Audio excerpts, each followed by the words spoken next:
8월 10일 수요일 매일 성경 묵상을 시작합니다. 오늘 함께 나눌 말씀은 레위기 22장 10절에서 33절 말씀입니다. 레위기 22장 10절에서 33절 말씀을 제가 봉독합니다.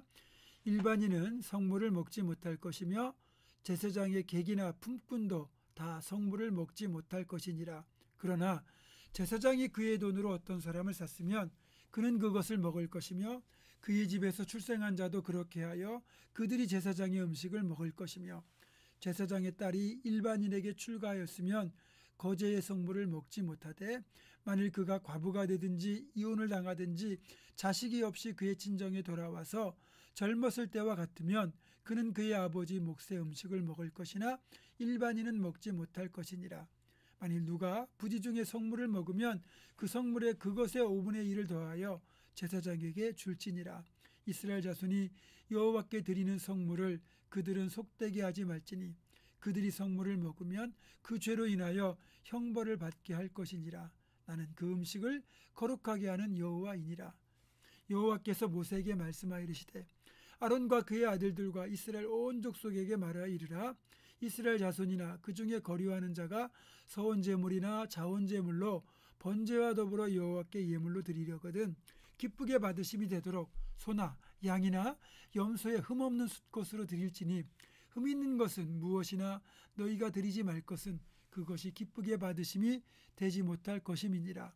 만일 누구든지 서운한 것을 갚으려 하든지 자의로 예물을 드리려 하여 소나 양으로 화목제물을 여호와께 드리는 자는 기쁘게 받으심이 되도록 아무 흠이 없는 온전한 것으로 할지니 너희는 눈먼 것이나 상한 것이나 지체의 배임을 당한 것이나 종기 있는 것이나 습진이 있는 것이나 비루 먹은 것을 여호와께 드리지 말며 이런 것들은 제단 위에 화제물로 여호와께 드리지 말라.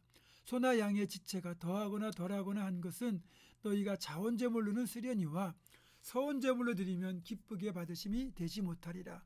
너희는 고환이 상하였거나 치였거나 터졌거나 배임을 당한 것은 여호와께 드리지 말며 너희의 땅에서는 이런 일을 행하지도 말지며 너희는 외국인에게서도 이런 것을 받아 너희의 하나님의 음식으로 드리지 말라. 이는 결점이 있고 흠이 있는 것인즉 너희를 위하여 기쁘게 받으심이 되지 못할 것임이니라. 여호와께서 모세에게 말씀하여 이르시되 수소나 양이나 염소가 나거든 이래 동안 그것의 어미와 같이 있게 하라. 8째 날 이후로는 여호와께 화제로 예물을 드리면 기쁘게 받으심이 되리라. 암소나 암양을 막론하고 어미와 새끼를 같은 날에 잡지 말지니라. 너희가 여호와께 감사제물을 드리려거든 너희가 기쁘게 받으심이 되도록 드릴지며 그 제물은 그날에 먹고 이튿날까지 두지 말라. 나는 여호와이니라. 너희는 내 계명을 지키며 행하라. 나는 여호와이니라. 너희는 내 성호를 속되게 하지 말라. 난 이스라엘 자손 중에서 거룩하게 함을 받을 것이니라. 나는 너희를 거룩하게 하는 여호와여 너희 하나님이 되려고 너희를 애굽 땅에서 인도하여 낸 자니 나는 여호와이니라. 아멘.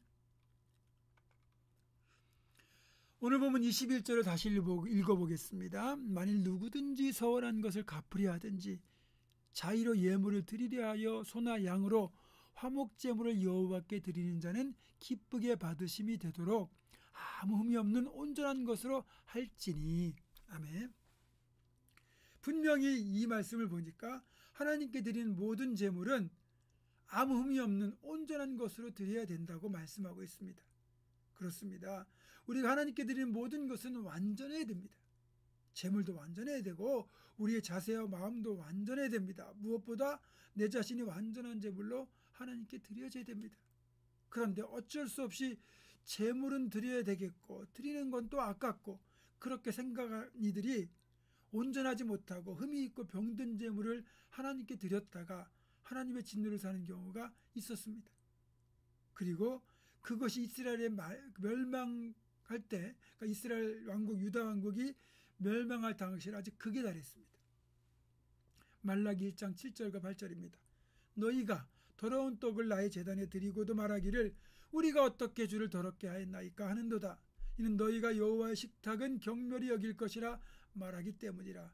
만군의 여호와가 이르노라. 너희가 눈먼 희생 제물을 바치는 것이 어찌 악하지 아니하며 저는 것 병든 것을 드리는 것이 어찌 악하지 아니하냐. 이 말씀을 보면 그 당시 이스라엘 백성들은 더러운 떡을 제단에 드렸고 눈이 먼 가축을 드렸고 다리를 절거나 병이 든 가축을 제물로 드렸다는 걸 알 수 있습니다.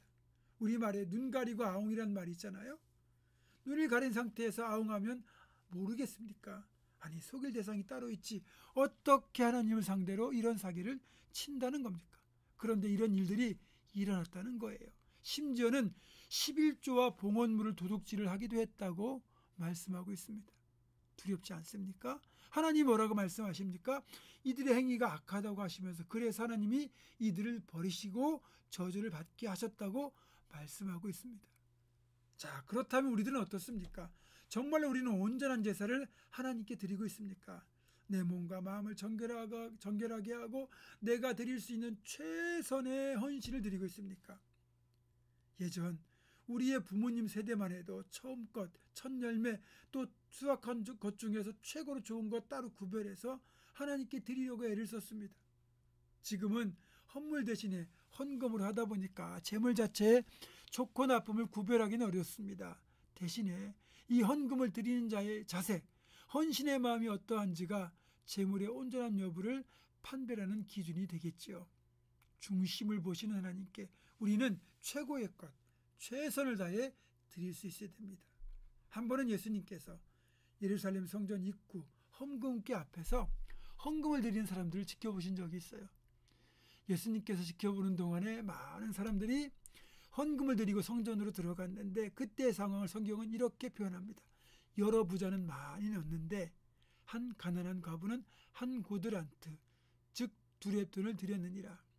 그리고 이 모든 과정을 보신 뒤에 주님이 이런 말씀을 하세요. 내가 참으로 너희에게 말하노니 이 가난한 과부가 다른 모든 사람보다 많이 넣었도다. 저들은 그 풍족한 중에서 헌금을 넣었거니와 이 과부는 그 가난한 중에서 자기가 가지고 있는 생활비 전부를 넣었느니라. 주님의 말씀은 우리가 드리는 금액 자체가 중요하지 않다는 그런 게 아니에요. 더 중요한 게 진짜 감사하는 마음, 드리고 싶은 헌신의 마음이 담겨 있어야 된다는 뜻이고, 물질만이 아니라 거기에 우리의 정성과 감사의 고백을 담아서 내 자신을 제물로 드리는 희생의 마음이 있어야 된다고 말씀하시는 겁니다. 아마도 이 가난한 과부는 하나님 나라에서는 그 누구보다 큰 상급과 칭찬을 받았을 겁니다. 여러분, 우리의 삶에서 우리는 하나님이 기뻐하시는 진정한 예물을 드리고 온전한 예물을 드리고 풍성한 예물을 드리는 그런 정말 예배자, 헌신의 사람들이 될 수 있기를 주님의 이름으로 축원합니다. 기도하겠습니다. 고마우신 아버지 하나님, 그 어떤 것보다 드린 자의 자세를 귀히 보시고 온전한 제물을 기쁘게 받으신 하나님 앞에 우리가 정말 과부의 두렙돈처럼 우리의 정말 마음을 담아 감사의 고백을 담아 하나님 앞에 온전한 예배를 드리고 온전한 제물을 드리는 진정한 예배자, 진정한 헌신의 사람들이 될 수 있도록 인도하여 주옵소서. 예수님의 이름으로 기도하옵고 이제는 우리 주 예수 그리스도의 은혜와 하나님의 사랑과 성령의 교통하심이 온전한 제사, 온전한 제물, 온전한 예배를 드리기로 다시 한번 결단하는 사랑하는 모든 성도들, 이들의 삶과 가정과 생업과 앞날과 우리 교회 위에 지금부터 영원토록 함께 하시옵기를 간절히 축원하옵나이다. 아멘.